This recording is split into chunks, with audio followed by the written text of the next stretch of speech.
14வது వచనத்தை వేదத்தை எடுத்துக்கொள்வோம்.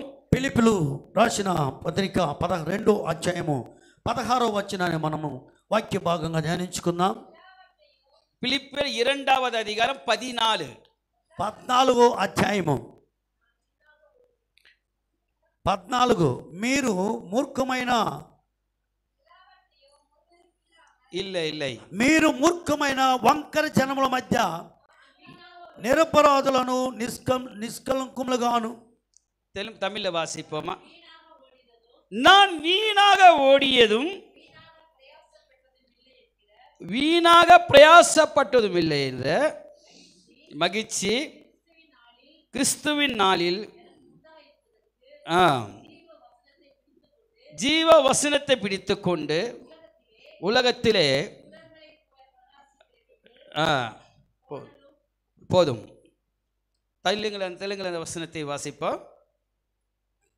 తెలుగులో 16వ అధ్యాయం అట్టి జనుల మధ్యను మీరు జీవవాక్యమును చేత పట్టుకొని లోకమందు జ్యోతుల వలె కనబడుచున్నారు. கண்களை மூடி ஜெபிப்போமா? கண்ணு மூசுకొని ప్రార్థన చేసుకుందాం. பரிசுத்த ஆவியானவரே, పరిశుద్ధాత్మ దేవా, என்ன சித்தத்தோட நீர் இந்த இடத்துல என்னை கொண்டு வந்திருக்கிறாயோ, ఏ చిత్తాన్ని బట్టి ఎందుకు ఇక్కడ తీసుకొచ్చావో நீ இடைப்பட்டு பேசும் ஐயா. అయ్యా మీరే బయలుపడి నాతో మాట్లాడండి. பேசுகிறவன் நான் அல்ல, మాట్లాడబోతున్నది నేను కాదు. என்னிலே ஆளுகை செய்கிற பரிசுத்த ஆவியானவரே, నాలో నివాసం చేస్తున్న పరిశుద్ధాత్మ దేవా, வந்தவர்கள் வெறுமையாக இந்த இடத்தை விட்டு கடந்து போகாமல் వచ్చిన వారు వ్యర్థமாக నుండి వెళ్ళకుండా உம்முடைய வருகைக்கும் మీ యొక్క రాకడకు உம்முடைய பரிசுத்த வாழ்க்கை வாழ்வதற்கும் నీ యొక్క పరిశుద్ధమైన జీవితము జీవించుటకు நாங்கள் எப்படி இருக்க வேண்டுமோ మేము ఎలాగూ బ్రతకాలనో இந்த பரிசுத்த காலை ஆராதனையிலே ఈ పరిశుద్ధ ఉదయకాల எங்கள் మధ్యలో நீர் பேசும். మా మధ్యలో మీరు మాతో మాట్లాడండి. இயேசுவின் நாமத்தினாலே యేసు నామమున ஒப்பு கொடுக்கிறேன். ఒప్పించి ప్రార్థిస్తున్నాము తండ్రి. ஆமென். ఆమేన్. கிறிஸ்துவுக்கு பிரியமானவர்களே, క్రీస్తునందు ప్రియమైన వారలారా, இந்த பிலிப்பியர் 2వ அதிகாரம் 14வது వచనத்தை நாம் பார்க்கும்போது ఈ పిలిపిలు రాసిన పత్రిక 2వ అధ్యాయము 14వ వచనంలో మనం ధ్యానిస్తున్నప్పుడు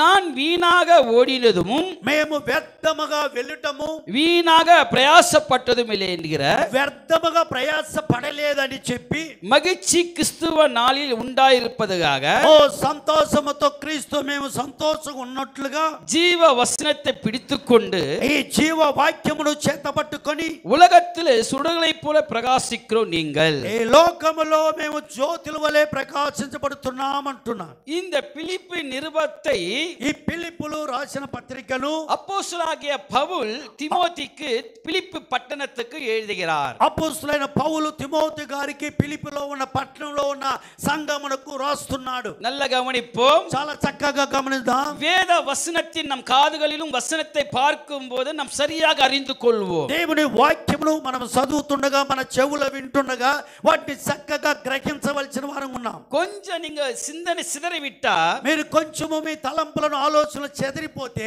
இந்த வசனத்தை நாம் சரியாக அறிந்து கொள்ள முடியாது. ఈ వాక్యమును మనం సరిగా గ్రహించలేకపోతాం. இந்த பிலிப்பியர் 2వ அதிகாரம் 14வது வசனத்தை, இந்த நிருபத்தை பவுல் அவர் பிலிப்பு పట్టణத்துக்கு எழுதுகிறார். ఈ యొక్క పిలిపులు రాసిన పత్రిక 2వ అధ్యాయము పిలిపు ఆ పిలిపు పట్టణంలో ఉన్న వారి కొరకు లెటర్ గా రాస్తున్నాడు. என்ன எழுதுகிறார்?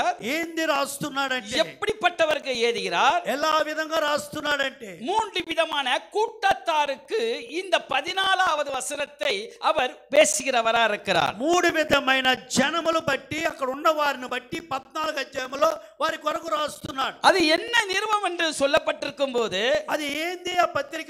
நீங்கள் வீணாக ஓடினது, మీరు వ్యర్థముగాను ప్రయాసపడినది, வீணாக பிரயாசப்பட்டது என்கிற మీరు వ్యర్థముగా వెళ్ళినది ప్రయాసపడినది மகிழ்ச்சி கிறிஸ்துவ நாளிலே உண்டாயிருப்பதாக ఓ దేవునిలో సంతోషంగా ఉండులాగున జీవ వసనத்தை பிடித்துக்கொண்டு జీవ వాక్యములను చేతపట్టుకొని உலகத்திலே சுடலைகளை போல பிரகாசிக்க வேண்டும். లోకమంతా జ్యోతుల వలె కనబడుచున్నారు.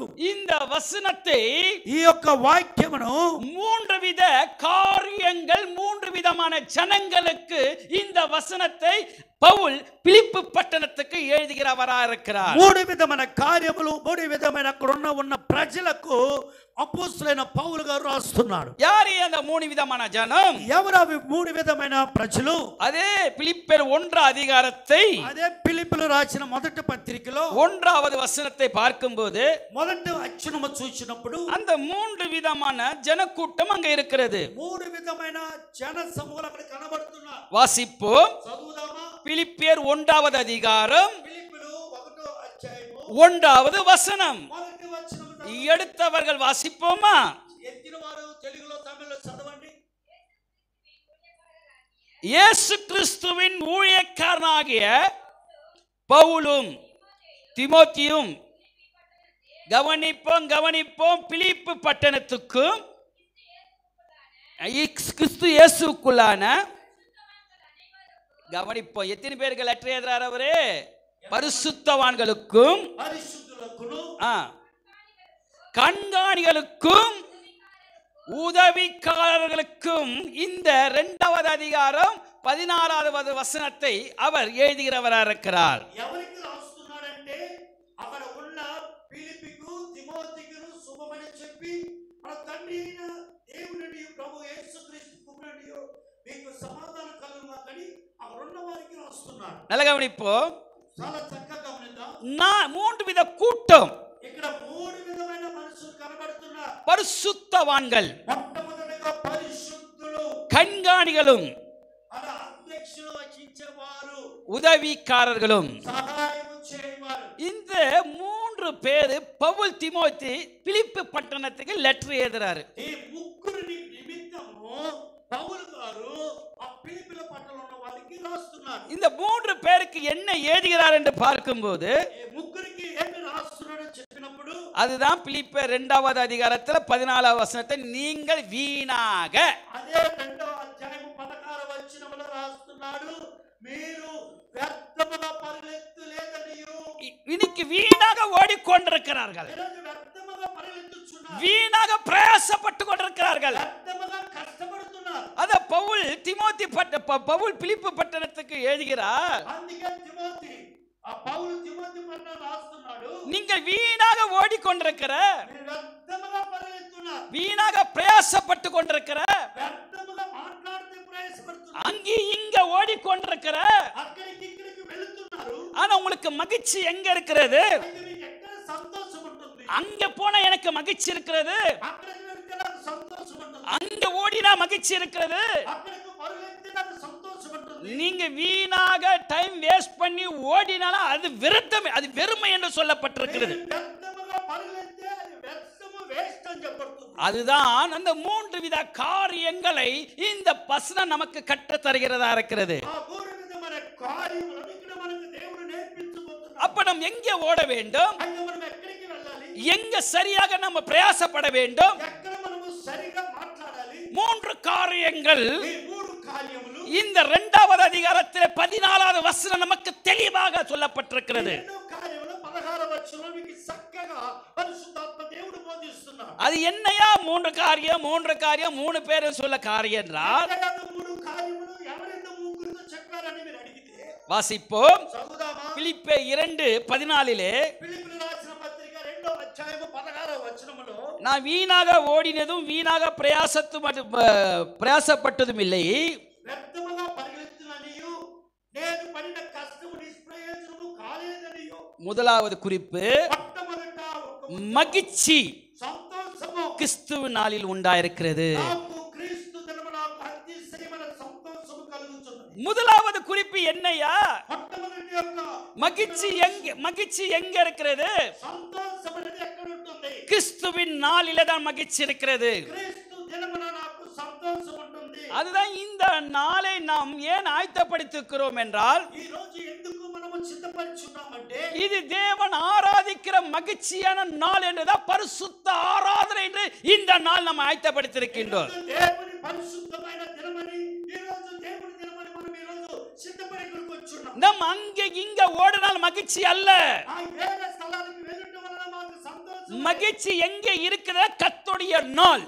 ఎక్కడ సంతోషం ఉందంటే దేవుడు దినమున దేవుని ఆలయమున సంతోషం ఉంది. நிறைய நாள் இருக்கு. చాలా రోజులు ఉన్నాయి.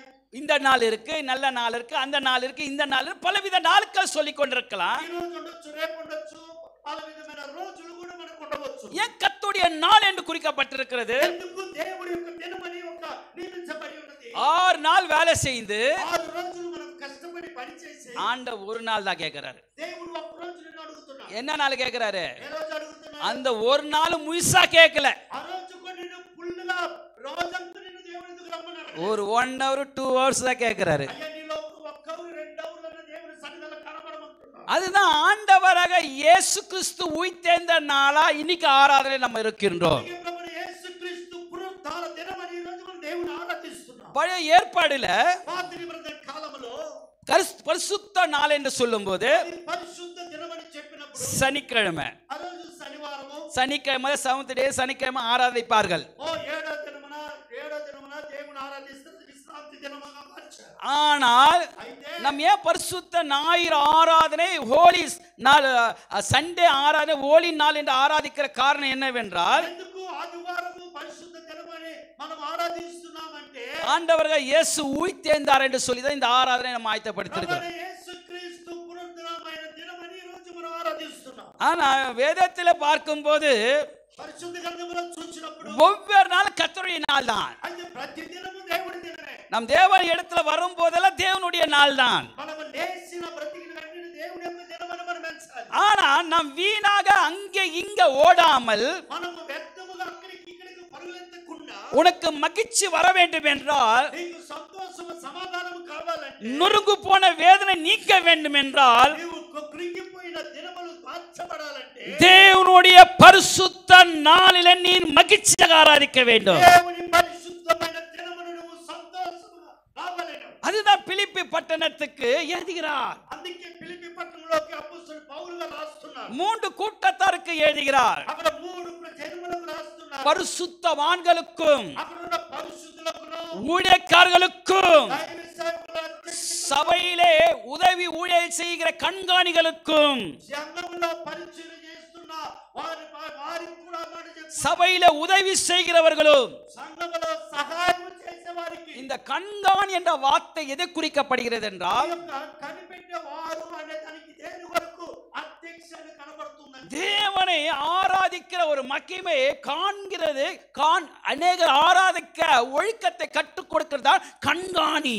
చూడండి, దేవుని ఆరాధించి అనేకులను దేవునిలో క్రమముగా తీసుకొచ్చే వారిని చూస్తే అధ్యక్షులు అంటారు. அது மட்டுமல்ல, అది మాత్రము కాదు, பரிசுத்தவான் என்பது పరిశుద్ధులు అనగా சபையிலே సంఘములో எப்படி இருக்க வேண்டும் என்று ஒழுக்கத்தை கற்றுக்கூட பரிசுத்தவான். సంఘములో ఎలాగా మన పరిశుద్ధతగా ఉండాలని నేర్పించేవారు పరిశుద్ధులు.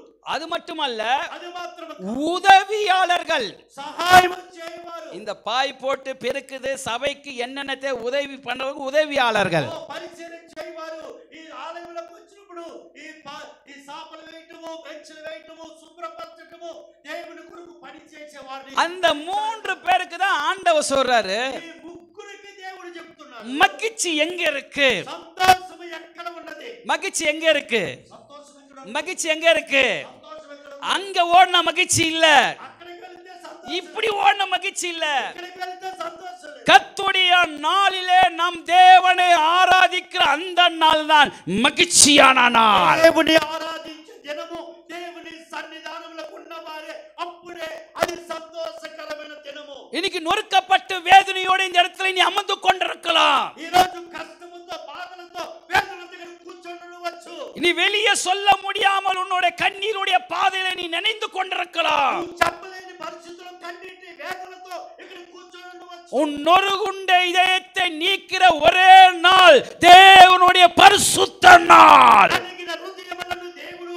మార్చే దినం ఏంటంటే దేవుని పరిశుద్ధ దినము. அந்த பரிசுத்த நாளை பார்க்கும்போது ఆ పరిశుద్ధ దినమును వచ్చినప్పుడు చూసినప్పుడు ஒரு மனிதன் ஜெபிக்கிறார். ఒక మనుషుడు, எப்படிப்பட்ட மனுஷன் அவரு? ఎటువంటి ఒక మనుషుడు, சங்கீதம் 18 சங்கீதத்தை எடுத்துக்கொள்வோமா?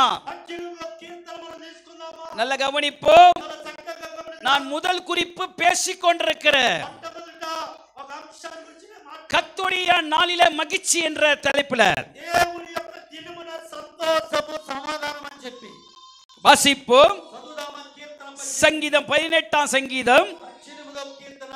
எடுத்தவர்கள் வாசிப்போம். ఎత్తిన వారు చదవండి. 18వ కీర్తన 6வது வசனம். 6వ అధ్యాయం 6వ వచనం 18వ కీర్తన 6. நல்ல கவனிப்போம். எனக்கு உண்டான நெருக்கத்திலே யாரை நோக்கி கூப்பிட்டாரா? நான் கர்த்தரை நோக்கி கூப்பிட்டேன். ఆయన ఎవరిని చూసి పిలిచాడంట? దేవుని పిలిచి మొరపెట్టాడంట. வாசிப்போம். నా శ్రమలలో నేను యెహోవాకు మొరపెట్టితిని. నా దేవునికి ప్రార్థన చేసితిని. ஆமென். தமிழ்ல வாசிப்போமா? మరలా చదువుదామా? எனக்கு உண்டான நெருக்கத்திலே கர்த்தரை நோக்கி கூப்பிட்டேன், என் தேவனை நோக்கி அபயமிட்டேன். அந்த அந்த அந்த அந்த அந்த தாமது ஆலயம், யாருடைய ஆலயத்துல? தம்முடைய ஆலயத்திலே. அப்ப சத்தம் எங்க கேக்குது? ఎక్కడ శబ్దం వినబడుతుంది? எங்க சத்தம் கேக்குது? ఎక్కడ శబ్దం వినబడుతుంది? நெருக்க- ఆలయంలో. தாவீதுடைய வாழ்க்கையில ஒரு நெருக்கம் வந்தது.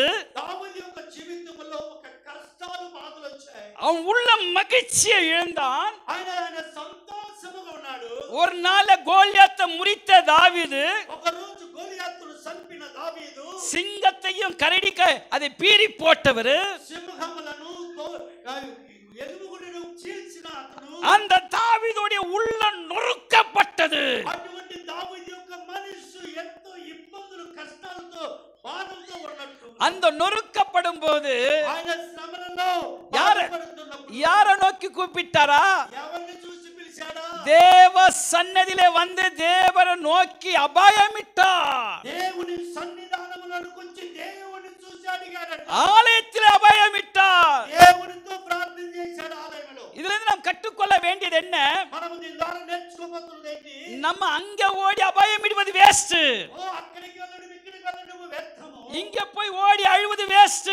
అక్కడికి పోయి ఏడుంచడం వ్యర్థము. தேவ சமூகத்திலே దేవుని సన్నిధానం ஆண்டவரை நோக்கி நீ கூப்பிடும் போது, దేవునితో నువ్వు మొరపెట్టినప్పుడు, ஆண்டவர் நோக்கி அபயமிடும் போது, దేవుని పిలిచి ప్రార్థన చేసినప్పుడు உன் நொறுங்கு போன இதயத்தை தேவன் தேற்று ஆலயத்திலிருந்து தேவ சத்தம் கேட்கப்படும். నలిగిన హృదయమును బాగు చేయుటకు దేవుని నీ ప్రార్థన ఆలకిస్తాడు. அதுதான் ஆலயத்திலே தேவ சத்தம் கேட்கப்படும். అందుకే దేవుని మందిరమున దేవుని యొక్క స్వరము దేవుడు వింటాడు. பிரியமானவர்களே, ప్రియమైన వాళ్ళారా, இன்னைக்கு தேவ சமூகத்துக்கு நீங்க வந்திருக்கலாம். ఈరోజు దేవుని సన్నిధానానికి మీరు వచ్చి చూడొచ్చు. இன்னைக்கு மகனை குறித்து கவலை, ఓ నీ కుమారుని కొరకు కష్టం, பிள்ளைகளை குறித்து கவலை, నీ పిల్లల కొరకు కష్టం, நாளை குறித்து கவலை. ఓ మీ ఇంట్లో సమస్యలతో உன் வாழ்க்கையில ஒவ்வொரு நெருக்கங்கள் வந்து அகப்பட்டிருக்கலாம். మీ జీవితంలో మీ కుటుంబంలో అనేకమైన శ్రమలతో మీరు కురింగి ఉండొచ్చు. ஆனா இந்த தேவ சமூகத்திலே தேவனை நோக்கி நீ அபயமிடும்போது உன் கண்ணீரை துடைக்க தேவ சத்தம் இந்த இடத்துல கேட்கப்படும். ఓ మీ కన్నీటి ప్రార్థన, ఆమేన్. కన్నీటి ప్రార్థన దేవుడు చేసే ఈ ప్రార్థన దేవుని సంఘములో ఆలకిస్తాడు. நீ வீணாக ஓட வேண்டாம், నీ వ్యర్థముగా వెళ్ళవద్దు, அப்படி இப்படி ஓட வேண்டாம். అటు ఇటు వెళ్ళవద్దు. ஆண்டவர் நம்மை பார்த்து சொல்லுகிறார், దేవుడు నిన్ను చూసి చెబుతున్నాడు, உன் நொறுங்கு போன இதயத்தை நான் தேற்றுவேன். ఓ నలిగిన హృదయమును నేను ఆదరించదను. நொறுங்கு போன இதயத்தை நான் தேற்றுவேன். ఓ నలిగిపోయిన హృదయం, కృంగిపోయిన హృదయమును నిన్ను నేను ఆదరించదను. அதுதான் கர்த்தருடைய ஆலயத்துக்கு நம்ம வரணும். అందుకే దేవుని ఆలయమునకు రావాలి. கர்த்தருடைய ஆலயத்துக்கு வர வேண்டும். దేవుని ఆలయముకు రావాలి. பிரியமானவர்களே, ప్రియమైన వాళ్ళారా, தாவீதுடைய நெருக்க எப்படிப்பட்ட நெருக்கம் தெரியுமா? దావీదు యొక్క శ్రమలు ఎటువంటివి తెలుసా? எப்படிப்பட்ட போராட்டம் தெரியுமா? ఎటువంటి పోరాటాలు తెలుసా? அதே சங்கீதம் 18 4வது வசனத்தை பாருங்களேன். అదే కీర్తన 18లో 4வது వచனத்தை பாருங்களேன். వచనం చూసినట్లయితే మరణ పాశములు నన్ను చుట్టుకొనగాను. எவ்வளவு போராட்டம்! மரண கட்டுகள் என்னை, మరణ పాశములు అందరూ చుట్టుకొనున్నవి. அது மட்டும் இல்ல, வாசிப்போம். దాని మాత్రంగా చదవండి. மரண கட்டுகள் என்னை சுற்றி கொண்டது, துர்ச்சின பிரபாவம் பயப்படுத்தியது, பாதாள கட்டுகள் சுழந்து கொண்டிருந்தது. எத்தனை விஷயம் வர, எத்தனை போராட்டம் நெருக்கம் வர. இன்னைக்கு ஒரு பிரச்சனை வந்தவே ஐயோ அம்மான கத்துறோம். దావీదుకు వచ్చిన శ్రమలు చూడండి. మనకేదో ఒక చిన్న సమస్య వస్తే అయ్యో 4 விதமான போராட்டம், ఏ 4 విధములైన மரண கட்டு. ఆయన మరణ కట్టులు. இந்த மரண கட்டு என்பது சரீரத்துக்குரிய கட்டு. ఈ మరణం అంటే శరీరంలో మరణ కట్లు. இந்த சரீரத்தை சாவடிக்கவே மரணத்தை உண்டாக்கவே அந்த கட்டு உருவாக்கப்பட்டது. ఈ శరీరములో కుంగి చనిపోవాలని శరీరములో మరణ కట్టు వచ్చింది. அது மட்டுமல்ல, అది మాత్రమే కాదు, பாதாள கட்டு. పాతాళముల కట్టులు. அப்ப பாதாள கட்டு என்னன்னா, పాతాళము కట్లు. உன் ஆவிக்குரிய வளர்ச்சியில உன்னை அசுத்தப்படுத்தி இரண்டாம் மரணத்துக்கு கொண்டு போகவே பாதாள கட்டு. ఆత్మమైన ఆసక్తిని కృంగ చేసి నిన్ను పాతాళానికి తీసుకుపోయే కట్టు. அது மட்டும் இல்ல, అది మాత్రమే ஒரு பயம் உண்டாக்கி கொண்டே இருக்கிறது துச்சர பிரகாரம். పుట్టిస్తుంది. அது மட்டும் இல்ல, అది మాత్రం కాదు, கண்ணிகள் வைத்திருக்கிறார்கள். వారిని ఎక్కడ పెట్టారు? నీటిలో ముంచి వేశారు. ஆனால் என்ன நடந்தது தெரியுமா? ఆయన ఏం జరిగింది తెలుసా? இப்படிப்பட்ட நெருக்கத்துல யாரை நோக்கி கூப்பிட்டாரா? ఇటువంటి సమస్యలతో దావీదు ఎవరిని పిలిచాడు తెలుసా? யாரை நோக்கி கூப்பிட்டாரு? ఎవరిని పిలిచాడు? எங்க கூப்பிட்டாரு? ఎక్కడ చూశారు? எங்க? ఎక్కడ? வீட்லயா? வீட்லயா? ఇంట్లోనా? சில பேர் வீட்ல இருந்தே கூப்பிடுறாங்க. కొంతమంది ఇంట్లో ఉండే పిలుస్తున్నారు. நான் சொன்ன ஒரு நாள் பிரசங்கம் பண்ணும்போது, ఒక రోజు ప్రసంగం చేస్తున్నప్పుడు, நீங்க தேவனுடைய ஆலயம், అమ్మ దేవుని యొక్క ఆలయము, தேவனுடைய ஆவி உங்களுக்குள்ள இருக்கு దేవుని ఆత్మ మీలో ఉన్నది. சொல்லிட்ட பிரசங்கம். ప్రసంగం மறுநாள் எனக்கு போன் பண்றாரு, ప్రస్తుతం నాకు ఫోన్ వస్తుంది. பாஸ்டர் நான் வீட்டுக்குள்ளே இருக்கிறேன் பாஸ்டர். నేను ఇంట్లోనే ఉన్నాను. ஏன்னா நான் தானே டெம்பிள், నేనే దేవుని, நான் தானே ஆலயம், నేనే కదా దేవుని நான் ఆలయం. தானே எல்லாம், నేనే అన్ని. நான் இங்க வீட்டுல ஆராதனை பண்ணிக்கிறேன். నేను ఇంట్లోనే ఆరాధన చేస్తున్నాను. நான் சொன்னேன், నేను చెప్పాను, நீ ஆலயம் தான்பா. నువ్వు ఆలయమేనయ్యా. அந்த ఆలயத்தை ఆయన ఆలయమును, அவர் இருக்கிறார செக் பண்ணதுக்கு ஒரு ஆலயம் தேவைப்பா. ఆయన నీలో ఉన్నాడని నువ్వు చెక్ చేసుకుంటూ పరీక్షించుకుంటూ నీకు ఒక ఆలయం కావాలి. அந்த ఆలయం தான் இந்த ஆலయం. ఆ ఆలయమే ఈ ఆలయము. அப்ப தெளிவாயிட்டா. అప్పుడు ఆయన తెలివయ్యాడు. இதுல நாம் கற்றுக்கொள்ள வேண்டியது என்ன? ఇది నేర్చుకొని చూడవలసింది ఏమిటి? இன்னைக்கு உன் பிரச்சனை, உன் நெருக்கத்துக்கு பெரிய விடுதலை எங்கன்னா, నీ సమస్యలకు పెద్ద విడుదల ఎక్కడంటే, அங்க ஓடினாலும் இங்க ஓடினாலும் வேஸ்ட். అక్కడికి వెళ్ళడం ఇక్కడికి వెళ్ళడం వ్యర్థము. தேவ சமூகம், దేవుని సన్నిధానం, தேவ சமூகம். దేవుని సన్నిధానము, கர்த்தருடைய நாளிலே దేవుని యొక్క పరిశుద్ధ దినమున நீ ஆண்டவரை நோக்கி கூப்பிட, నువ్వు దేవునితో మొరపెట్టు. ஆலயத்திலே దేవుని உன் సన్నిధానం, சத்தத்தை கேட்பார். ఆయన ఆలయంలో నీ ప్రార్థన ఆలకిస్తాడు. வீட்டு ஜெபம் வேற, ఇల్లు కథ వేరు. அதனால வீட்டு ஜெபம் செய்யாம இருக்க போறீங்க. మేము ఇంట్లో ప్రార్థన చేయకుండా కానీ வீட்டு ஜெபத்துல பலவிதமான ஜெபங்கள் இருக்கு. ఇంటి ప్రార్థనలో పలు విధమైన ప్రార్థనలు ఉన్నాయి. வீட்டு ஜெபம் வேற, ఇంటి ప్రార్థన వేరు, குடும்ப ஜெபம் வேற, కుటుంబ ప్రార్థన వేరు, ஐக்கியமா இருக்கிற ஜெபம் வேற, ఐక్యంగా కలిసి ஆனா சபையில ஜெபிக்கிற ஜெபம் வேற. సంఘములో ఆలయంలో చేసే ప్రార్థన. நீ எப்படிப்பட்ட கட்டப்பட்ட நிலைமை இருந்தாலும், ఎటువంటి కట్టులతో నువ్వు కట్టబడి ఉన్నప్పటికీ, நாளைக்கு உனக்கு மரண கட்டு, உனக்கு போராட்டம் வந்தாலும், ఒకవేళ మరణకరమైన కట్టులు నీకు పోరాటాలుగా அந்த ఉన్నప్పటికీ, மரண கட்டை உடைக்கிற ஒரே இடம் சபைதான். ఆ మరణ కట్టులను పగలగొట్టము దేవుని యొక్క ఆలయము. பேதுரு சிறையில இருந்தாரு, పేతురు చెరసాలలో వేయబడ్డాడు. நாளைக்கு அவருக்கு மரண கட்டு ரெடியா இருக்கு. ఆ మరణము ఆయనకు కట్లు రెడీగా ఉన్నాయి. சபையோரெல்லாம் சேர்ந்து ஜெபம் ఓ பண்ணாங்க. సంఘమంతా ఏకముగా కూడి ప్రార్థిస్తున్నారు. சங்கிலி உடைஞ்சுது. ఆ చెరసాల జైలు తలుపులు విరగబడాయి. அது தெலுங்குல ஒரு சாங்கு, సంఘము ప్రార్థించగా, సంఘము ప్రార్థించగా చెరసాల సంఖ్యలు బద్దలైనను. సంఘము நல்ல சாங் அது, సంఘము ప్రార్థించగా చెరసాల సంఖ్యలను ஊழு சாங் அது. அல்லேலூயா. நான் ரட்சிக்கப்படாத முன்ன கேட்டேன். ప్రార్థించగా ஆமென், చెరసాల సంఖ్యలను. ஆமென். இதுல இருந்து நாம் கற்றுக்கொள்ள வேண்டியது என்ன? దీనిలో నేర్చుకొనుచున్నది சபையில நாம் ஜெபிக்கும் போது, సంఘములో మనం ప్రార్థిస్తున్నప్పుడు, கர்த்தருடைய நாளில ஜெபிக்கும் போது, దేవుని పరిశుద్ధ దినమున మనం ప్రార్థిస్తున్నప్పుడు, கர்த்தருடைய ஆலயத்தில் உன்னுடைய நெருக்கத்தை தேவனுக்கு தெரியப்படுத்தும் போது, దేవుని యొక్క నలిగిన హృదయములను దేవుడు చూస్తున్నప్పుడు, கர்த்தருடைய நாளிலே தேவனை நோக்கி நீ அபயமிடும் போது, దేవుని దినమును నువ్వు దేవునితో మొర్రపెట్టి ప్రార్థిస్తున్నప్పుడు, உன் சத்தத்தை கேட்பா, నీ ప్రార్థన వింటాడు. உன் சத்தத்தை கேட்பா, నీ శబ్దమును వింటాడు. உன் சத்தத்தை கேட்பா. నీ శబ్దమును, నీ ప్రార్థన వింటాడు. அருமையான சகோதரியே, ప్రియమైన సహోదరి, இன்னைக்கு உன் கணவரை குறித்து ఈ రోజు నీ భర్తల గురించి நீ கண்ணீர் விட்டு, నీవు కన్నీరు, நொறுக்கப்பட்டு, ఓ నలిగిన హృదయం, கண்ணீரோட కన్నీటి தேவ சமூகத்திலே దేవుని సన్నిధిలో நீ அமர்ந்து கொண்டிருக்கிற నువ్వు కూర్చొని அந்த கண்ணீரான ஜபத்திலே ఆ కన్నీటి ప్రార్థన கம்பீரமாக நீ இறக்க போற. கரங்களை தட்டுவோமா? ఓ చేతులతో கம்பீர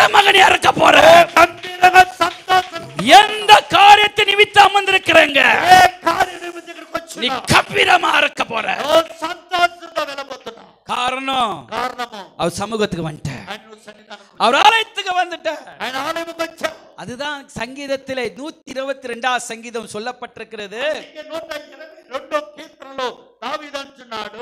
கர்த்தருடைய ஆலயத்துக்கு போவோம், சந்தோஷம் வந்ததா சந்தோஷம் வரலையா?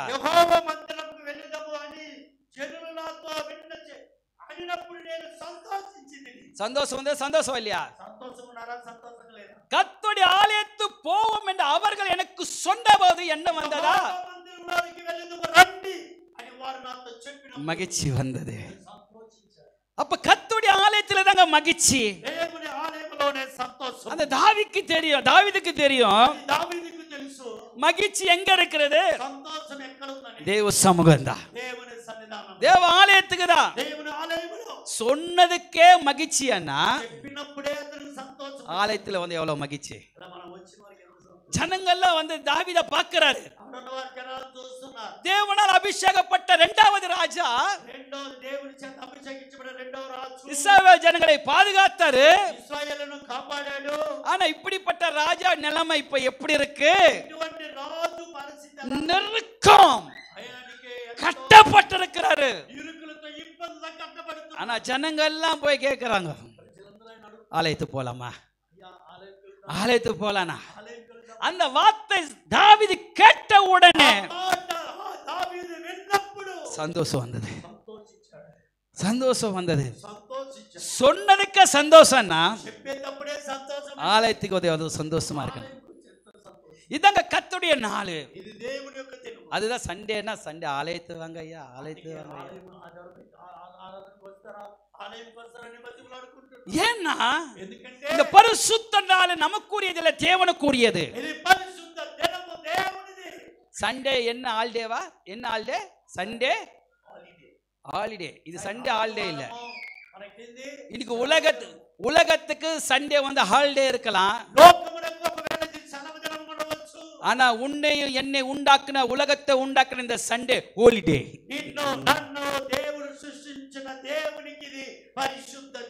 பரிசுத்த ஹாலிடே. அந்த நாள் தான் நம்ம சரிப்படுத்துற நாள். அதுதான் நம்ம ஆலயத்துக்கு வரணும். எப்படி வரணும் ஆலயத்துக்கு? ஆலயத்துக்கு எப்படி வரணும்? எப்படி வரணும்? எப்படி வரணும்? எப்படி வரணும்? இன்னைக்கு என்ன சங்கீதத்தை வாசிச்சோம்? 100 எடுத்து வாசிக்கலாம். எப்படி வரணும் வசனம் தான் சொல்லி இருக்குது. வாசிக்கிறேன். 1வது அத 100ல வந்து 2 வாசியில எப்படி வரணும் கரெக்டா சொல்றாரு. வாசிப்போம். எப்படி வரணுமா? என் காது சரியா கேட்காது, கரெக்டா சொல்லணும். எப்படி வரணுமா? மகிழ்ச்சியோட. என்ன சத்தமா? இந்த மகிழ்ச்சிக்கும் ஆனந்த சத்தத்துக்கு நிறைய வித்தியாசம் இருக்கு. அது பிரசங்கம் பண்ண வேற. மகிழ்ச்சியோட எப்படி அவர் சொல்றாரு? வாசிப்போம். மகிழ்ச்சியோட கர்த்தருக்கு ஆராதனை செய்து ஆனந்த சத்தத்தோட சந்நிதிக்கு வாருங்கள். ஆராதனை வாருங்கள். அப்போ ஆராதனை எப்படி இருக்கணுமா? எப்படி இருக்கணுமா? நல்லா வாசிங்க. மகிழ்ச்சியோட. என்ன? அப்ப என்ன பிரச்சனை போராட்டம் தூக்கி குப்பில போட்டு வரணும். எப்படி போனா? தேவ சமூகத்து வரும்போது நம்ம எப்படி ஆராதிக்கணும்? மகிழ்ச்சியோட. அத வேதம் சொல்லி இருக்கிறது. அத்தி மரம் துளிர் விடாமல் போனாலும், கனி கொடுக்காமல் போனாலும், நான் கர்த்தருக்குள் எப்படி இருப்பேன்? கரங்களை தட்டுவோமா? மகிழ்ச்சியோட ஆராதனை இருக்குதோ இல்லையோ, ஆடி இல்லையோ, யாரு இல்லையோ, வீட்டுல காலையில தான் சண்டை, காலையில தான் வாய் நாரவாய பேசிச்சு. ஆனா ஆராதனைக்கு வரும்போது பரிசுத்தத்தோட ஆராதிக்கணும். என்ன பாஸ்டர் காலையில திட்டது கரெக்டா தீர்க்கதரிசனமா உரைக்கிறீங்க? ஏன்னா ஆண்டவ சமூகத்துல எந்த நாரவாய் நல்லவாய் ஆக்குறது இந்த தேவ சமூகம் தான். கரங்களை தட்டுவோமா? அந்த ஆலயத்துக்கு வரும்போது எப்படி வரணுமா? எப்படி வரணுமா? துக்கமா வரணுமா? இப்படி வந்தா தேவனை ஓடிடுவாருப்பா.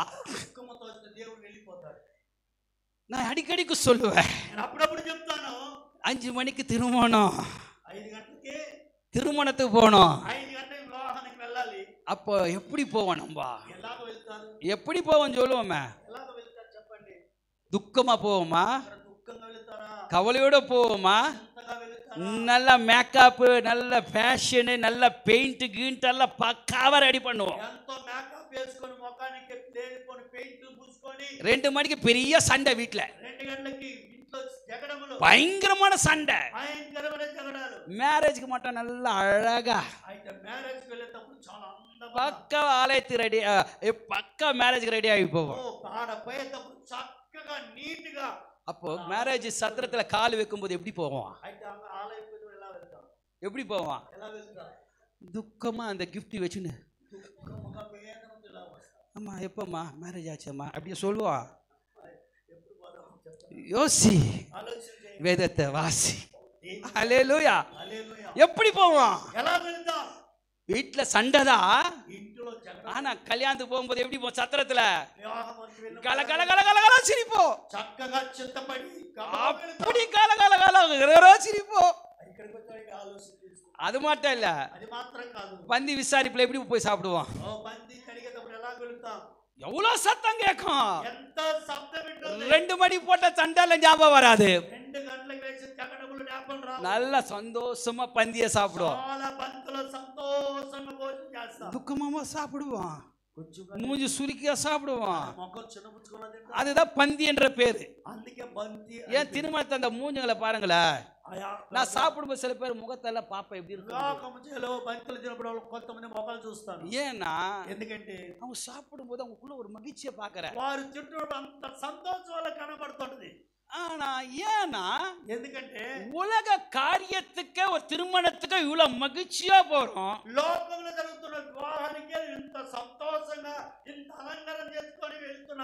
இருக்கிற பிரச்சனை இருந்தாலும் தூக்கி போட்டு போறோம். ஆனா கர்த்தருடைய ஆலயத்துக்கு மட்டும் எப்படி வரும்? எப்படி வரும்? கஷ்டமா வந்து உட்கார. அப்படி உட்கார்ந்து ஆண்டவர் கஷ்டமா பாப்பாரு. அவர் கஷ்டமா பாப்பாரு. எப்பா ஆனால் வேலை கொடுத்தான்பா, உனக்கு உன் உயிரை கொடுத்தான்பா, நீ போகும்போதெல்லாம் நான் பாதுகாத்தேன்பா. நான் உன்னை உண்டாக்குன காரணம் என்ன தெரியுமா? என்ன ஆராதிக்கத்தான்பா உண்டாக்குன. அவன் லூசிபர் கிட்ட பிடிக்க நான் உன்கிட்ட கொடுத்தான்பா. உன் மேல நான் நம்பிக்கை வச்சிருக்கிறேன். நீ ஏன்பா இப்படி வர? அவரு சோர்ந்து போயிடுவார். பிரியமானவர்களே, அத வசனம் சொல்லப்பட்டிருக்கிறது. அத்தி மரம் துளிர் விடாமல் போனாலும் எது இருக்க இல்லையோ கர்த்தருடைய சமூகத்துல மகிழ்ச்சியோட இருக்கும். கரங்களை தட்டி ஸ்தோத்திரம் பண்ணுவோமா? இன்னைக்கு சபையில மட்டும் அது என்ன முகம் தெரியல. முகத்தை நிறைய டிஃபரெண்டா மாறும். காலையில ஒரு முகம் வரும், மாலையில ஒரு முகம், சபையில ஒரு முகம். அந்த முகம் ஒரே முகமா இருக்குது. தேவ சமூகம். அல்லேலூயா. దేవుని ముఖమంటే అన్ని సమయంలో ఒకే మారి ఉండడమే தேவ சமூகம். దేవుని సమూహం. பிரியமானவர்களே, இன்னைக்கு தேவன் சொல்றாரு, దేవుడు చెప్తున్నాడు, நீ பிரயாசப்பட்டது அங்கங்க ஓடுவது வேஸ்ட். నువ్వు ప్రయాసపడి అన్నిటి తిరగడం పరిగెత్తడం వేస్ట్. கர்த்தருடைய நாளிலே தான் மகிழ்ச்சி. దేవుని సన్నిధానములో உனக்கு மகிழ்ச்சி இருக்கிற ஒரே இடம், சமாதானத்தை உண்டாக்குற இடம், நொறுங்கு போன இதயத்தை தேற்றுகிற இடம், ஒரே இடம் தேவ சமூகம். నీకు సమాధానం ఇచ్చే స్థలము, నీ హృదయం కఠినముగా నొరిగిపోయిన స్థలములో నిన్ను బలపరిచే స్థలం ఏదంటే అది దేవుని ఆలయమై ఉన్నది. வரும்போது எப்படி வரணும்? ఎలాగ రావాలి? எப்படி வரணும்? ఎలాగ రావాలి? எப்படி வரணும்? ఎలాగ రావాలి? மகிழ்ச்சியோட ஆண்டவர் ஆலயத்துக்கு சமதோ ఆయన ఆలయంలోకి రావాలి. இன்னைக்கு துக்கமா யாரும் வராதீங்க. ఈ రోజు దుఃఖమది ఎవరు రాకూడదు. ஏனா வந்த இடம் துக்கத்தை மாத்துற இடம். వచ్చిన స్థలం ఏంటంటే నీ దుఃఖమును సంతోషముగా మార్చే స్థలం. அப்ப அந்த இடத்துக்கு வரும்போது எப்படி போணும்? ఆ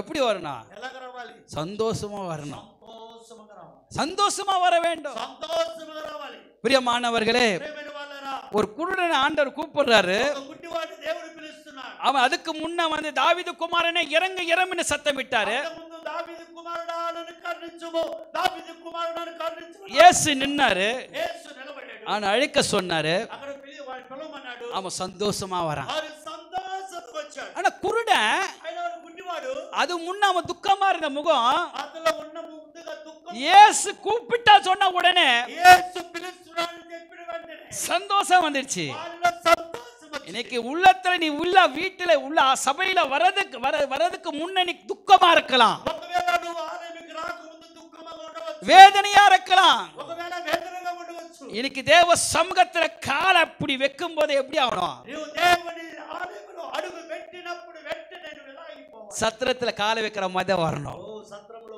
అడుగు పెట్టినలాగా ఉండాలి. அப்ப எல்லாம் மறக்கணும். అన్ని మారిపోతాయి. ஆண்டவர் ஆராதிக்கணும். హల్లెలూయా. ஆண்டவர் ஆராதிக்கணும். దేవుని ఆరాధించాలి. போன் கூட ஆஃப் பண்ணிடணும். ఈ సెల్ కూడా ఆఫ్ చేయాలి. இந்த போன் இருக்கு தெரியுமா? ఈ ఫోన్ பிசாசு நல்ல அழகா பயன்படுத்துறான். ఈ సెల్ చాలా అపవాది తంత్రముల చేత ఉపయోగపడుతుంది. ஆஃப் பண்ணிடணும். ఆ సెల్ కూడా ఆఫ్ చేయాలి.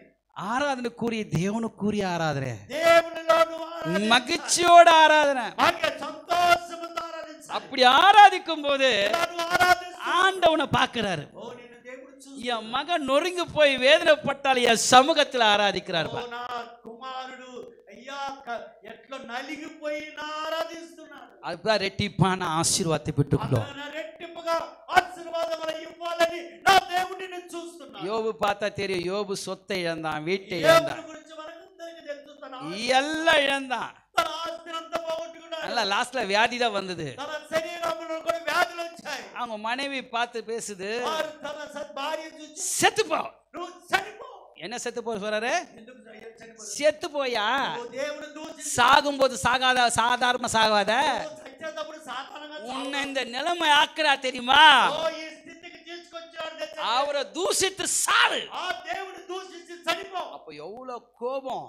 ఎంత కోపమో తన புருஷன் மேல கோபம் இல்ல, భర్త మీద కోపం కాదు. இந்த வியாதியை உண்டாக்குன ஆண்டவர் மேல கோபம். ఈ వ్యాధిని ఇచ్చిన ఆ దేవుడి మీద కోపము. அப்ப அந்த அம்மா உள்ள எவ்வளவு வேதனை போட்டிருக்கோம். అయ్యా ఆ మీద ఎంత వేదన ఉంటుంది.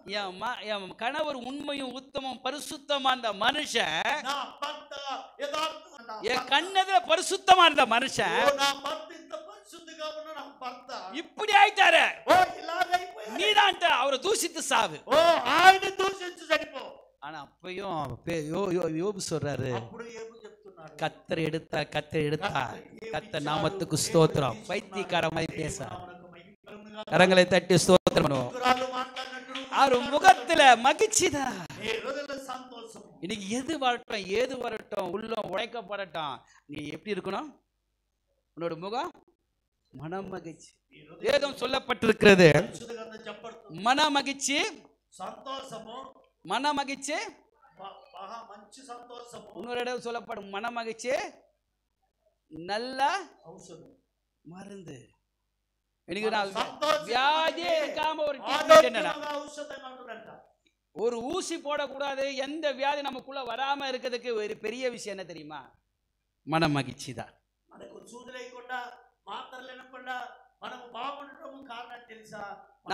நான் பெருமைக்காக சொல்லல, నేను ఏదో గొప్పగా చెప్పలేదు. ரட்சிக்கப்பட்டு 24 வருஷம் ஆகுது. నేను రక్షింపబడి 26 సంవత్సరాలు. ஆண்டவர் நாம மகிமைக்காக దేవుని నా మహిమ వరకు ஒரு தலைவலி வரல, నాకు ఒక తలనొప్పి కూడా రాలేదంట. ஒரு வாந்தி வரல, ఒక వామిట్ రాలేదు. ஒரு நாள் ஊசி உள்ள போல. ఒక రోజు కూడా నేను ఒక సూది కూడా పడిపోయింది. நானும் மழையில நனைஞ்சு அங்க இங்க ஓடி போய் நனைஞ்சுதான் கிடக்குறேன். నేను అక్కడ ఇటు తిరుగుతూ దేవుని పని చేస్తూనే ఉంటున్నా. ஆனா இதுல எந்த பால்ட் கிடைக்கல.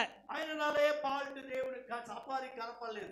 ஏன்னா ఎందుకంటే எனக்குள்ள பெரிய மருந்து ஒண்ணு இருக்கு, నాలో ఒక గొప్ప మందు ఉంది. மன மகிழ்ச்சி. నాలో సమాధాన సంతోషం. அதை எல்லாரும் பார்த்த பாஸ்டர், எப்ப பார்த்தா சிச்சினே இருப்பீங்க பாஸ்டர். అందరూ నన్ను చూసి ఎప్పుడు చూసినా పాస్టర్ గారు నవ్వుతూనే ఉంటున్నారు. இதான் மகிழ்ச்சி. అదే సంతోషం. கவலைக்கு அப்படி இடம் கொடுத்தாவே నేను వేదనకు చింతకు కొంచెం స్థలం ఇస్తే முகம் மாறும், నా ముఖం మారిపోతుంది. கண்ணு மாறும், నా కళ్ళు మారిపోతాయి. எல்லாம் மாறும். నా అన్ని మారిపోతాయి. அது மட்டும் இல்ல, అది మాత్రమే కాదు. ஆய்க்குரிய கிறிஸ்துவ வாழ்க்கையிலே నా యొక్క క్రీస్తు சோர்வு வரும். నా బలహీనము కనబడదు. இடமே கொடுக்க கூடாது. దేవునికి బలహీనము చూపించకూడదు. பிரச்சனை இருக்கு, సమస్యలు ఉన్నాయి. பிரச்சனை எண்ணி பார்த்தா பெரிய பிரச்சனை. సమస్యలు ఎన్నిసార్లు ఈ గొప్ప ప్రశ్న அது தூக்கி போட்டா அது ஒண்ணு இல்ல. అది తీసి పారవేసి ఏమీ లేవు. அதை நினைச்சிட்டே இருக்க கூடாது. అది వాటిని అనుకొని చూడకూడదు. சில பேர் சொல்லுவாங்க, కొంతమంది చెప్తారు, பாஸ்டர் పాస్టర్ గారు இப்பதான் நினைச்சேன், ఇప్పుడు అనుకున్నాను 100 ஆசு నీకు 100 வந்துட்டா பாஸ்டர்.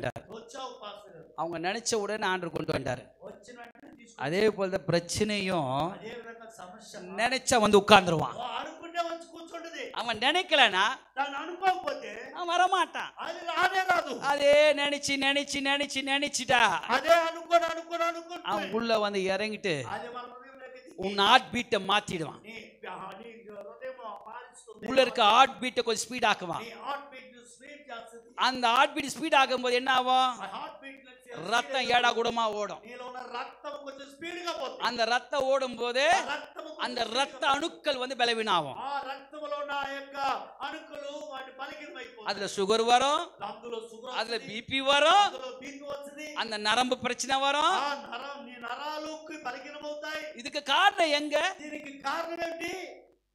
నీలో ఉన్న వేదన, மனவேதனை. నీలో ఉన్న இந்த மனவேதனைக்கு அவ்வளவு பிரச்சனை இருக்கு. నీ మనోవేదనలు ఎన్ని సమస్యలు ఉన్నాయి. அதுதான் வசனம் சொல்லி இருக்குது, అందుకే దేవుడు వాక్యం, மனமகிழ்ச்சி ఓ సంతోషము, முகமலிச்சி. అదొక నీకు ఆరోగ్యం, மனமகிழ்ச்சி நல்ல மருந்து. నీకు ఆరోగ్యం ఇస్తుంది. నీ సంతోషము நீ அதை தலைவலி தலைவலி தலைவலியா தலைவலி வந்து உட்காருவான். నీకు నాకు తలనొప్పి నాకు తలనొప్పి వస్తూనే ఉంటుంది. ஒரு விஷயத்தை நம்ம ஆழமா உள்ள போகும்போது ఒక విషయం అనుదినము మనం అనుకు లోపలికి వెళితే அது தாங்க முடியாதான் வெடியுது. అది మనము భరించలేకపోయినప్పుడు పగిలిపోతుంది. அனிதான் நிறைய பேர் இன்னைக்கு அட்டாக். అందుకే ఈ రోజు అనేకులు హార్ట్ అటాక్ వస్తున్నాయి. இது சரியாக அறியணும்னா ఇది చక్కగా గమనించాలంటే வேதத்தில் இருக்க வார்த்தைகள் நாம் சரியாக இது கொள்ள வேண்டும். దేవుని యొక్క వాక్యమును మనం సరిగా మన హృదయంలో ఉంచుకోవాలి. அது அந்த நொறுங்கு போன இதயத்தை தேட்டுதான் ஆண்டு தன் காயத்தை கட்டார். నలిగిన హృదయములను బలపరచు వాడు యేసుక్రీస్తు. அதுதான் ஆண்டு சமூகத்தில் துதியுங்கள் துதியுங்கள் துதியுங்கள். దేవుని ఆలయములో స్తుతించు ప్రార్థించు. ஆண்டவர் சமூகத்துல மனமகிழ்ச்சி இருக்கிறது. దేవుని సన్నిధానములోనే సంతోషము సమాధానములు ఉన్నాయి. அதுதான் தாவீது சொன்னான். అందుకే దావీదు చెప్పాడు, அந்த 122வது சங்கீதத்துல 127 கர்த்தருடைய ஆலயத்துக்கு போவோம் என்று சொல்லும்போது దేవుని ఆలయముకు వెళ్దాం రండి అన్నప్పుడు மகிழ்ச்சி வந்தது. ఆయనలో సంతోషము పుట్టింది. ஹல்லேலூயா. హల్లెలూయా. இப்போ மகிழ்ச்சி எங்க இருக்கு? ఈ యొక్క సంతోషం ఎక్కడుంది? மகிழ்ச்சி எங்க இருக்கு? సంతోషం ఎక్కడుంది? மகிழ்ச்சி எங்க இருக்கு? எப்படி வரணும் ஆலயத்துக்கு? ఎలా రావాలి ఆలయం? அடுத்த வாரம் ஆலயத்துக்கு எப்படி வரணும்? వచ్చే వారం ఆలయంకి ఎలా రావాలి? எப்படி வரணும்? ఎలా రావాలి? సంతోషం, அழகா சிரிச்சுட்டே வரணும். చాలా చక్కగా அதனால ரோட்ல சிரிச்சுட்டே வர வேண்டாம், வேற மாதிரி யோசிப்பாங்க. அல்லேலூயா. నవ్వుతూ సంతోషంగా மகிழ்ச்சியோட வரணும். సంతోషంతో உள்ள வரும்போதே நம்ம சத்திரத்துக்கு வரணும்னு நினைக்கணும். దేవుని ఆలయంకు అడుగు పెట్టేటప్పుడే మనము దేవుని பிரச்சனை அப்படியே தூக்கி போட்டு அந்த பிரச்சனை வெளியே போட்டு உள்ள வரணும். பிரச்சனை வெளியே போட்டு உள்ள வரணும். బెంచ్లని బయట వేసి లోపల அப்ப உள்ள வந்துட்டாவே వచ్చి లోపల ஆண்டவர் அதுக்கு யுத்தம் பண்ணுவா. దేవుని వాక్యం, நீ சும்மாரு, నీవు நான் உனக்கு யுத்தம் பண்றேன். ఓర్కుడము నీ పక్షమే యుద్ధం చేయి. நீ செய்ய வேண்டியது ஒண்ணுதான், నువ్వు చేయవలసింది மகிழ்ச்சியா இருந்தாவே போதும். సంతోషం ఉంటేనే చాలు. பிசாசோடைய ஆயுதத்தை முறிக்க ஒரே ஆயுதம் என்ன தெரியுமா? అపవాదిని జయించే ఒక ఆయుధం ఏంటి తెలుసా? நீ மகிழ்ச்சியா இருந்தாவே போதும். నువ్వు సంతోషం ఉంటేనే அந்த மகிழ்ச்சி ఎங்க இருக்கு? నీ సంతోషం ఎక్కడుంది? தேவ சமூகம். దేవుని ఆలయంలో. ஹல்லேலூயா. హల్లెలూయా. நேரம் இல்ல, సమయం లేదు. எப்போ முடிக்கணும் பாஸ்டர்? எப்போ? அவ்வளவுதான். ஹல்லேலூயா. హల్లెలూయా. எனக்கு 3 குறிப்பு. ఈరోజు 3 వాక్యాలు ధ్యానించాలనుకున్నాం. ஆனா பவுல் పౌలు గారు இந்த பிலிப்பு பட்டணத்துக்கு ఫిలిప్పీల పట్టణంలో 3 பேருக்கு எழுதுகிறார். ముగ్గురు మనుషులతో చెప్పారు. பரிசுத்தவான்களுக்கும் అక్కడున్న పరిశుద్ధులకు, கண்காணிகருக்கும் అధ్యక్షులకు, உதவிக்காரர்களும். పరిచారకులకు, இன்னைக்கு சபையில இருக்க நம் பரிசுத்தவான்களுக்கும் கண்காணிக்கும் இன்னைக்கு உதவி செய்வதற்கு 3 பேருக்கு ஆண்டவர் கற்றுக் கொடுக்கிறது என்னன்னா கர்த்தருடைய நாள். ఈ రోజు ఈ పరిచర్యలకు, అధ్యక్షులకు లేక పరిశుద్ధులకు దేవుడు తెలిపే మాట ఏంటి? ఇది పరిశుద్ధ దినము. இந்த கர்த்தருடைய நாளிலே ఈ యొక్క పరిశుద్ధమైన மகிழ்ச்சி దినములో இருக்கு. దేవుడు మనం సంతోషించాలి. வாசிப்போம். చదువుదామా? பிலிப்பியர் 2:14 வாசிப்போமா? ఫిలిప్పీయులకు రాసిన పత్రిక 2వ అధ్యాయం 14వ వచనం. வீணாக ஓடியதும் వ్యర్థముగా ఉన్నది. இல்லை. ஒரே ஒரு சப்ஜெக்ட் முடிச்சிட்டேன். இன்னும் 2 எத்தனை சப்ஜெக்ட் இருக்கு? ఒకటి మాత్రమే చెప్పాను. ஜீவ வசனத்தை பிடித்துக்கொண்டு இந்த ரெண்டு காரியம் கத்த சித்தமா பேசுவார். அல்லேலூயா. ஏன்னா வசனத்தை வந்து ஸ்பீடா போக கூடாது, கரெக்டா தெளிவா பிரசங்கிக்கணும். அல்லேலூயா. நேரத்தை கரெக்டா முடிக்கணும். நீங்க நம்ம கற்றுக்கொண்டது என்ன தெரியுமா? தேவ சமூகத்தை தான் தேவன் ஜெபத்தை கேட்பார். அப்போ தேவாலயத்து வரும்போது பிரச்சனையோட கண்ணீரோட வந்து உட்காரக்கூடாது, மகிழ்ச்சியோட ஆராதனை செய்யணும். அது மட்டும் இல்ல, தேவ சமூகத்தில் அவரை நோக்கி கூப்பிட்டா நம் நெருக்கத்தை கேட்டு அவர் சன்னதியில போய் எட்டுமா, பல்வக சன்னதியில எட்டுமா. அப்போ தேவ ஆலயம், தேவ நாள், முக்கியமான நாள். எது இருந்தாலும் எது இல்லையோ தேவ ஆலயத்துக்கு இடம் கொடுக்கணும். அல்லேலூயா. அது எப்படிப்பட்ட வேலையா இருக்கட்டும், ஆண்டவர் அந்த நாள் தேவனோட நாளா இருக்கணும். அந்த நாள் ஆண்டவருக்குரியது, அந்த நாள் உனக்குரியது அல்ல. அந்த நாள் தேவனை ஆராதித்து மகிழ்ச்சியோட நீ ஆராதிக்கும் போது நிச்சயமாகவே ஆண்டவர் உனக்காக யுத்தம் பண்ணுவார். கத்த இந்த வார்த்தைகளை ஆசீர்வாதமாக நடப்பதாக. ஆமேன், ஆமேன். கர்த்தருடைய கிருபையினாலே நல்ல 3 விதமான காரியங்கள் என்று கற்றுக்கொள்ள வேண்டும் என்று கர்த்தர் பரிசுத்த ஆவியானவர் நம்ம இடத்தில் பேசினார். அந்த 3 காரியங்கள், ஒரு காரியம் குறித்தே நம்மளுக்கு நேரம் பத்தலை. அல்லேலூயா. இன்னும் 2 காரியங்கள் இருக்குது. நான் கடந்த வெள்ளிக்கிழமை உங்களோட நான் சொன்னேன், ஈவினிங்கில் ஒரு 3 days மீட்டிங் வைக்கலாமா, நீங்கள் வருவீங்களான்னு கேட்டேன். யாருமே ஒன்றுமே பேசலை. அல்லேலூயா. கர்த்தர் கிருபைனா நீங்கள் சொல்லுங்கள், இந்த மாதிரி 3 சப்ஜெக்ட் 3 நாள் பேசலாம். நீங்கள் தாகத்தோடு கேட்டு கர்த்தருடைய அனுபவத்தில் முன்னேற செல்லலாம். இது இம்மட்டமாக கர்த்தருடைய வார்த்தை பேசின ஜேடி ஜெரமே அவர்களுக்கும் நம்ம இயேசுவின் ஜெப வீடு மூலியமாக நம்ம அனைவரும் மூலியமாக ஐயா நன்றி தெரிவித்துக்கணும். அல்லேலூயா. இப்போ எல்லாரும் எழுந்து நிற்கும் போது ஒரு பாடல் பாடும்போது கர்த்தருக்கென்று எல்லாரும் எழுதி நிற்போமா? இப்போ ஒரு பாடல் பாடி கர்த்தரை நாம் மகிமைப்படுத்துவோம்.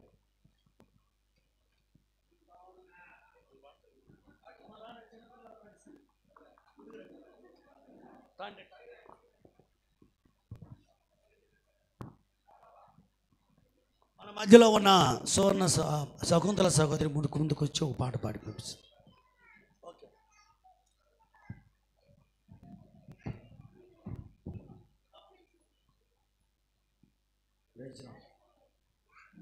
ఈ పాట పాడుచుండగా దేవుడి కానుకలు సమర్పించుకున్నాం.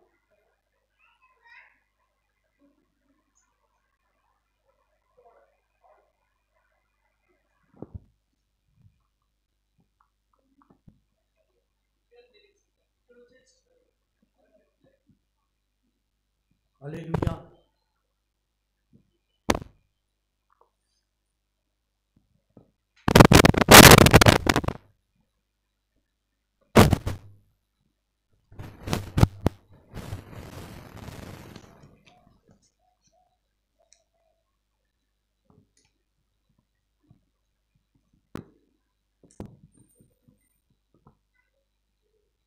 எந்தன்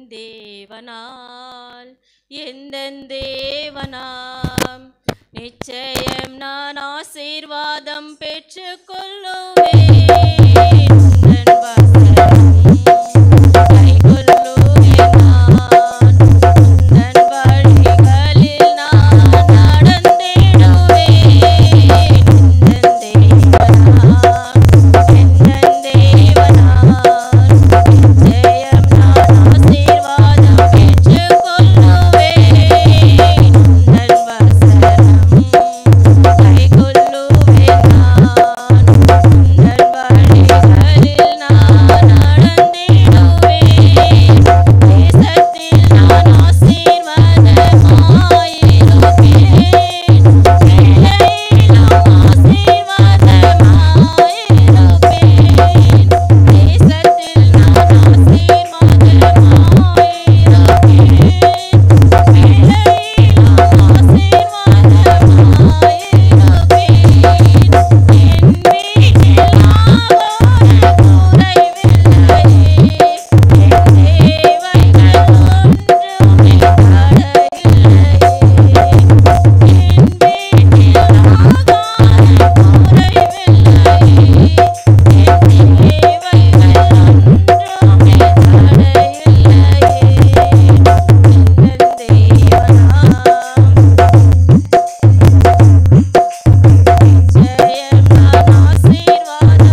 చివరిగా ప్రార్థనతో ఆరాధన కార్యక్రమాలు ముగించుకున్నాం. సర్వోన్నతుడా, కృప కలిగిన దేవా, జీవము గల మా తండ్రి, ஜீவாதிபதி, எமட்டமாக நீர் எங்களோடு பேசின ஒவ்வொரு வார்த்தைக்காக உமக்கு நன்றி. அப்போஸ்தலர் பவுலானவர் பிலிப்பில் இருந்த சபைக்கு, அங்கிருக்கிற மக்களுக்கு சொன்ன வார்த்தை, நீங்கள் வீணாக ஓடினாலும் ஒரு பிரயோஜனம் இல்லை. ஆனால் அப்போஸ்தலர் பவுல் சொல்கிறார், நாங்கள் வீணாக ஓடவில்லை, நாங்கள் செய்த பிரயாசத்துக்கு எங்களுக்கு கர்த்தர் சந்தோஷத்தை கொடுத்தார், ஒரு சமாதானத்தை கொடுத்தார் என்று அங்கே இருக்கிற மக்களை சொன்னது போல உன் பிள்ளைகளுக்கு கூட கர்த்தாவே வீணாக ஓடக்கூடாதபடிக்கு, வீணான இடத்துக்கு போகக்கூடாதபடிக்கு, எங்கே போக வேண்டும், எங்கே நிற்க வேண்டும், எங்கே உட்கார வேண்டும், எங்கே பேச வேண்டும், யாரோடு பேசினால் நன்மை நடக்கும் என்று நீர் பேசின ஒவ்வொரு வார்த்தைக்காக உமக்கு நன்றி. கஷ்டத்திலும் துன்பத்திலும் வேதனையிலும் நொறுங்குண்ட போதும் துன்பப்படும் போதும் அப்பா, யோபு போல வியாதிகள் வரும்போதும் உன் சபைக்குள்ளே வந்து நாங்கள் அமர்ந்து உம்மை நோக்கி பார்த்து ஜெபிக்கும் போது இந்த இடத்துல கேட்குற ஜெபத்துக்கு பதில் உண்டு என்று நீங்கள் அறிந்து கொண்டு, இந்த பிள்ளைகள் அறிந்து கொண்டு தெரிந்து கொண்டு நாங்கள் கர்த்தரோட சன்னிதானத்துக்கு சந்தோஷத்தோடு போனோம். அந்த இடத்தில் நாங்கள் ஜெபித்தோம். கர்த்தர் எங்களை ஜெபத்தை கேட்டு எங்களுக்கு பதில் கொடுத்தார், யாவும் செய்து முடித்தார் என்று பிள்ளைகள் சொல்லத்தக்கதாக உம்மை தேடுகிற பிள்ளைகளாக நீர் மாற்றும் அப்பா. ஞாயிற்றுக்கிழமை என்பது நீர் உயிர் தேர்ந்த நாள், இந்த நல்ல நாள், பரிசுத்த நாள். இந்த நாளை கொண்டு 6 நாள் எங்கள் செய்கிற வேலையிலும் ஸ்தலத்திலும் நாங்கள் போக்குவரத்திலும் உன் தூதருக்கு கட்டளிட்டு எங்களை பாதுகாத்தீர். ஒரு நாளும் குறைவில்லாமல் உணவு கொடுத்தீர், நல்ல ஆரோக்கியத்துக்கு கொடுத்தீர் அப்பா, எங்களுக்கு ஜீவனை கொடுத்தீர். நீர் செய்த நன்மைகளை நினைத்து 6 நாள் கர்த்தருக்கு நன்மை செய்தாரே, நாங்கள் ஏன் ஒரு நாள் கர்த்தருக்கு கொடுக்க கூடாது? ஒரு நாள் நாங்கள் கொடுக்கவில்லையே, 2 hour இல்லை 2 hour 3 hour தானே நாங்கள் கர்த்தர் கொடுக்கிறோம். அது கூட நாங்கள் கொடுக்காமல் பிசாசைகளை தடை செய்து கொண்டிருக்கிறதே என்று சொல்லி வேதனையோட துக்கத்தோடு வாழ்ந்து கொண்ட பிள்ளைகளுக்கு அப்பா, அந்த வேதனை துக்கம் சந்தோஷம் எல்லாவற்றையும் நீக்கி சந்தோஷத்தோடு உங்கள் பிள்ளைகளை கொண்டு வாங்க. தாவீதோடு சொன்னேன், தேவன் ஆலயத்துக்கு போவோம் வாரோம் என்று சொல்லும் போது தாவீது சந்தோஷப்பட்டான். அதே போல நாங்கள் கூட சந்தோஷத்தோட சமாதானத்தோட வந்து திரும்பி நின்று செல்லும் போது கர்த்தரை பலப்படுத்தினார், கர்த்தரை ஜீவை மாற்றினார், கர்த்தரை வெளிச்சமாக அநேக இடத்துக்கு கொண்டு போவார் என்று சொல்லி பிள்ளைகள் ஒரு தீர்மானத்தோடு செல்ல நீர் உதவி செய்யும். இந்த இடம் கர்த்தாவே துக்கங்கள் மாற்றுகிற இடமப்பா. இந்த இடம் பரிசுத்த ஆவியானவரே கஷ்டங்கள் நிற்கிற இடம் கர்த்தாவே. இந்த இடம் தேவைகளை சந்திக்கக்கூடிய சகாயம் செய்கிற இடத்துக்கு உன் பிள்ளைகளை கொண்டு வந்தீரே, உமக்கு நன்றி. வந்த ஒவ்வொரு பிள்ளைகளும் அவங்களது துக்கங்கள் சந்தோஷமாக மாற்றி பிள்ளைகள் தேவைகளும் சந்தித்து அப்பா, உன் பிள்ளை